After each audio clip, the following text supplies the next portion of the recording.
So thank you, Gery coming to Bangladesh in BIT again. Angela, you are working with the BIT for a long time, and my new friend, that is Kalra. Thank you, and joining to the BIT 2019, the 9th BIT in Bangladesh. Thank you. Hopefully you will enjoy the BIT. It's been fantastic so far. It's been fantastic. It's been a very, very educational and rewarding experience to learn from some of my colleagues here in Southeast Asia on how complex coronary lesions have been approached, sometimes with different, sometimes with less, sometimes with more technologies than we have available in the United States where I practice. I have the benefit of Dr. Hoye here as well, who debated the treatment of a bifurcation lesion with me just a few minutes ago, and we talked about different strategies that we might use. So it's been a very educational, very, very, very helpful meeting so far. Okay, thank you. Actually, the case was, the credit goes to Gery. Before his coming to Bangladesh, we don't believe on the imaging. Now, I myself demonstrate that angiographically, looking not significant lesion. But when you do the imaging, the strategy is totally changed, and that will save the life of the patients. Sure. And thank you, sir. Thank you for your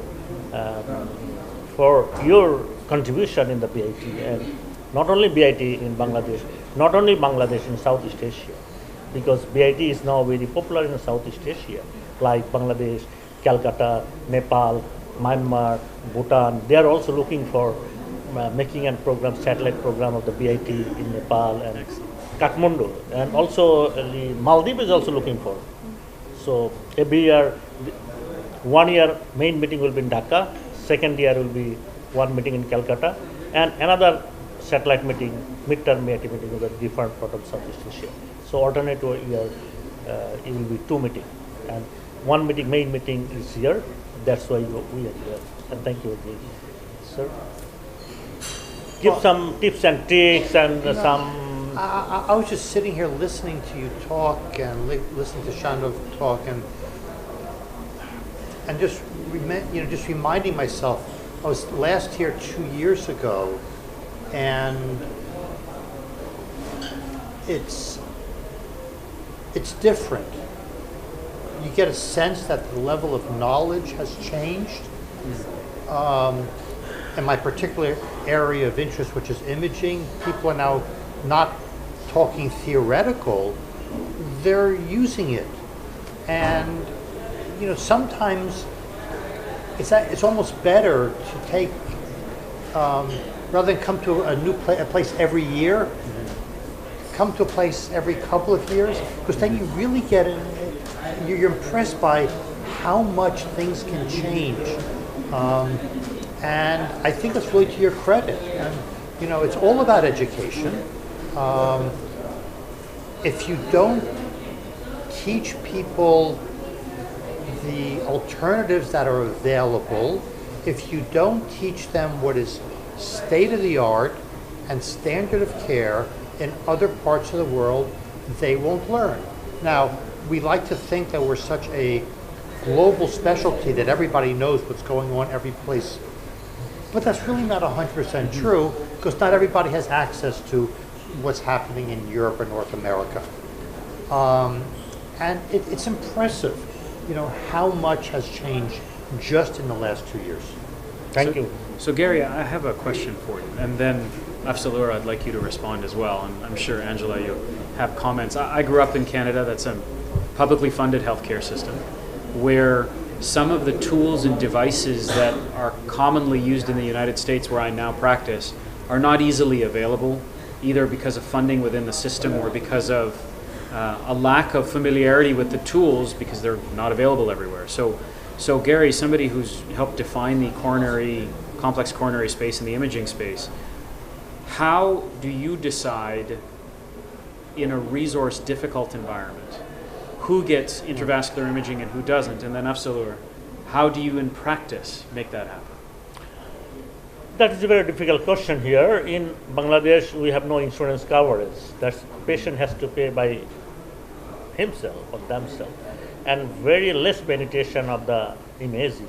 I will say that it is less than 2% penetration. Well, believe it or not, it's what, 12% in the Yes. U.S. right now? Yes. Probably about Being 50. reasonably well Okay, reimbursed. okay, Not high. but now the thing is increasing awareness and especially the complex cases, and many of the institutions are moving for the imaging.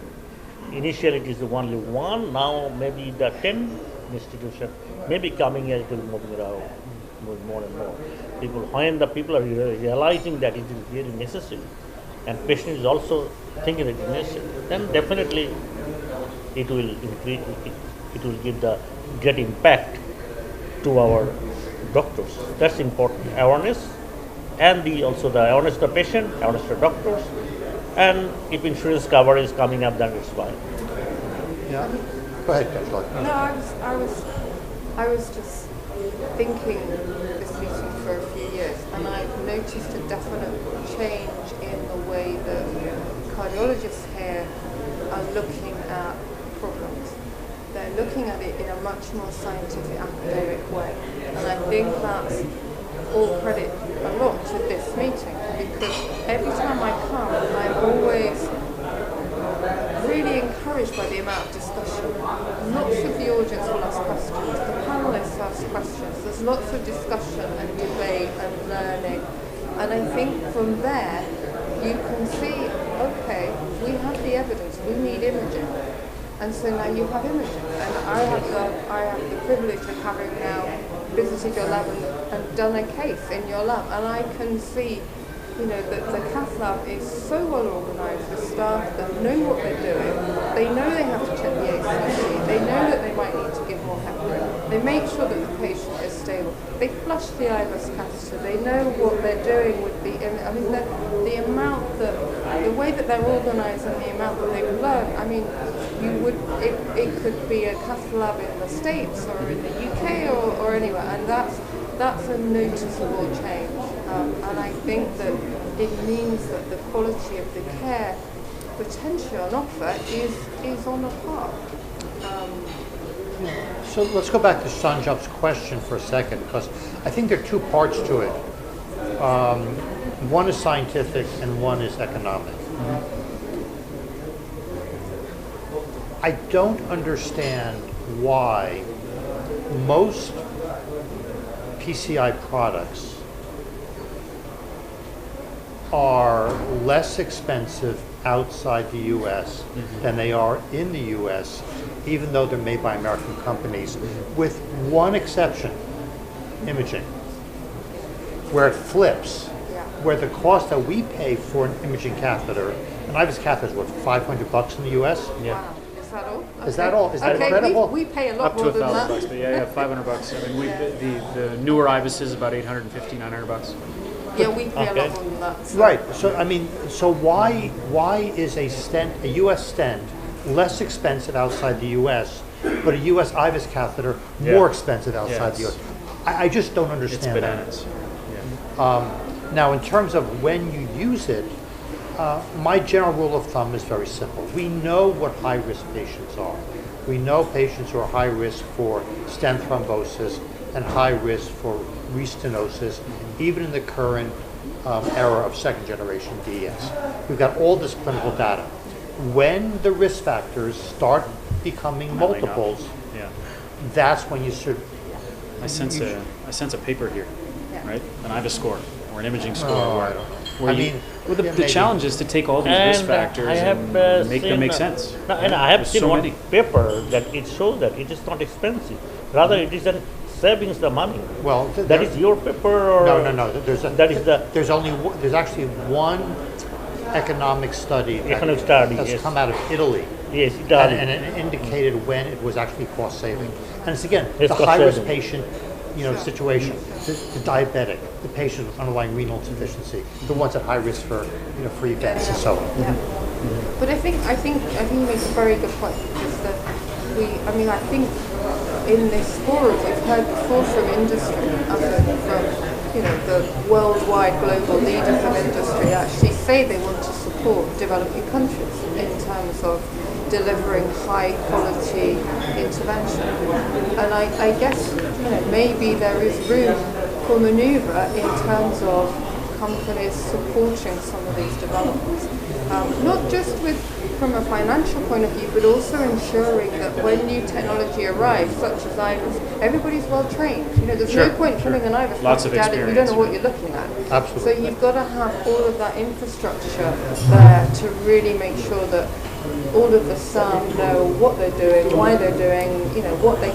You make that person the imaging expert. At Columbia, it's a woman who actually is a non-practicing physician named Kari Fall. At Thorax Center, it's Jürgen. Jürgen Lixer. I learned all my images from Jürgen. Yeah. I mean, he's a phenomenal. Right, I had the same experience learning from Kari and from Akiko. And you go to a Washington Hospital Center, and there are two huge guys who look like they should be playing American football, and they've had 10, 20, 30,000 cases under their belts. Wow. Yeah. And George, thank you for coming Bangladesh. So absolutely. in Bangladesh, like the imaging, now the peripheral vascular is less penetrated. Only we have some vascular surgeon, they are doing the intervention procedure. Number is 180 million population. Numbered vascular surgeon is only 80. 1, 3. So that way there is a big vacancy, and a lot of the patient is suffering from the gangrene or carotid stenosis that you have done it. So what do you think about that? Yeah, I mean, I think it's really... You are cardiologist, that's right? I am. I'm an interventional cardiologist. You are an interventional cardiologist, Yeah. I know that. But in some countries, the radiologist is dominating it. China, radiologist is dominating the peripheral part. Yeah. But in America, the cardiologist is dominating the intervention. Yeah. Okay. I mean, I wouldn't say we're dominating, but it's just that there's the disease Number. state is so prevalent, and there's so Okay. many cardiologists, and we don't see ourselves, our specialty is cardiology anymore. Okay. It's cardiovascular medicine, Okay. and so it's not just the heart, but rather the entire vascular tree. So it's the arterial tree and the venous return as well that we look at. And so the whole area of cardiovascular intervention has grown tremendously in the U.S., and that's because we've learned a lot more about it, and we're more educated and screening for disease now in all of those areas. The fact that cardiac disease or atherosclerotic disease is so common and prevalent here also means that there is a huge population of the peripheral arterial disease. It's just that people are probably not screening for it here, and so you don't find it. And if you don't find it, you're not treating it. And if you don't treat it, you're not getting better at treating it. So I think it's just that vicious cycle. And I think running meetings like this and educating the practicing physicians about carotid artery disease and peripheral vascular disease only heightens the awareness of it. Is imaging have any role for that? Yeah, but before I get there, the one thing that you don't did not mention, probably because you didn't live through it, is that cardiologists who take care of the patients came to realize that the patient's non-coronary disease was simply being ignored. And they were stuck with these patients who were being ignored by the interventional radiologists or by the vascular surgeons, and their patients were not doing well. Mm-hmm. So there was a clear need that the cardiologists moved in to serve, because the patients were not getting better. Mm-hmm. And had it happened differently, had we gone, had 20 years ago or whatever, the interventional radiologist and vascular surgeon has been more aggressive in identifying the patients, then I think the paradigm in terms of care would have been somewhat different in the U.S. Absolutely. And to your point, I think, we don't know how patients are going to present with atherosclerotic disease. Sometimes their first presentation is with acute myocardial infarction, but it could also be with stroke, and it could be with gangrene or peripheral arterial disease.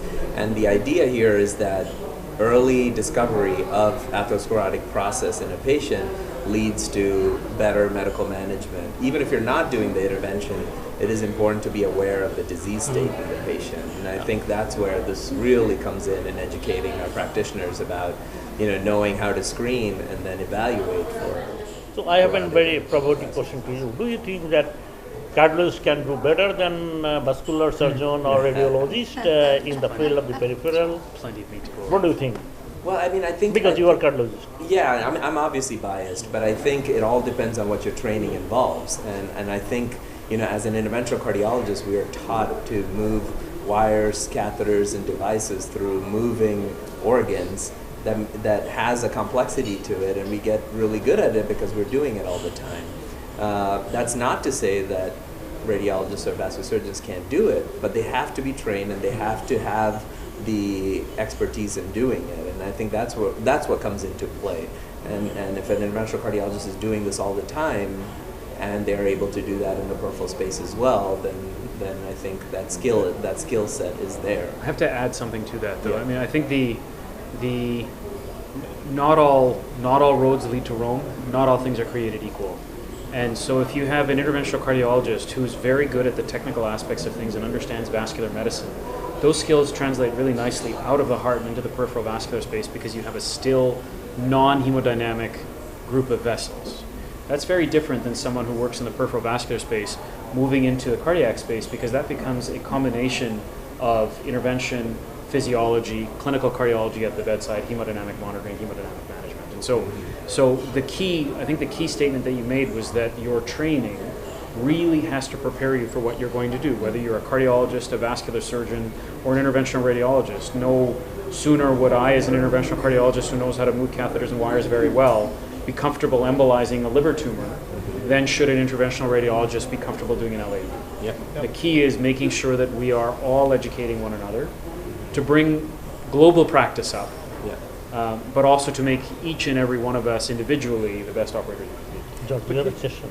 Yes, I do. But in some of the early days when cardiologists moved into the periphery Okay, thank you. I have to go to after a second. and didn't learn that peripheral vascular disease is different from coronary disease, they made mistakes. Absolutely. And then they had to go back and say, okay, if I'm going to treat peripheral vascular disease as a cardiologist, I need to learn something about this disease entity rather than assuming that it's just a big heart that doesn't move. And now it's part of the board exams Right. in the United States in particular, right? So it shows very nicely that we as a specialty, we as a group of practitioners, physicians in general, iterate with nature's demands, right? And as we recognize that disease processes exist, we grow our skills to try to meet. Well, in the early days, cardiologists did not do echocardiography.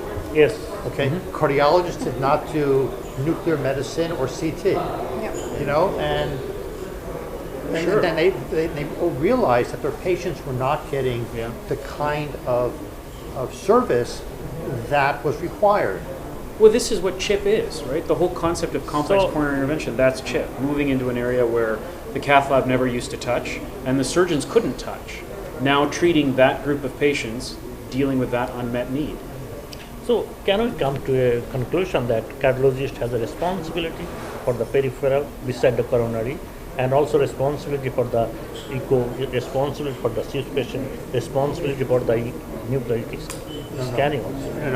I think the right thing to say is cardiologists have responsibility for the care of their patients. Correct. To And- do anything they do And well. that might be identifying a colleague who can help Working in manage, teams, what have you. Right. It's not that they're responsible for learning all these things. They're responsible for the care of their patients, and however that is optimized, that's what their job is. Okay. Whatever we do, we should do well. Okay, thank you, sir. Sure. Thank you, everybody. Thank you. Cheers.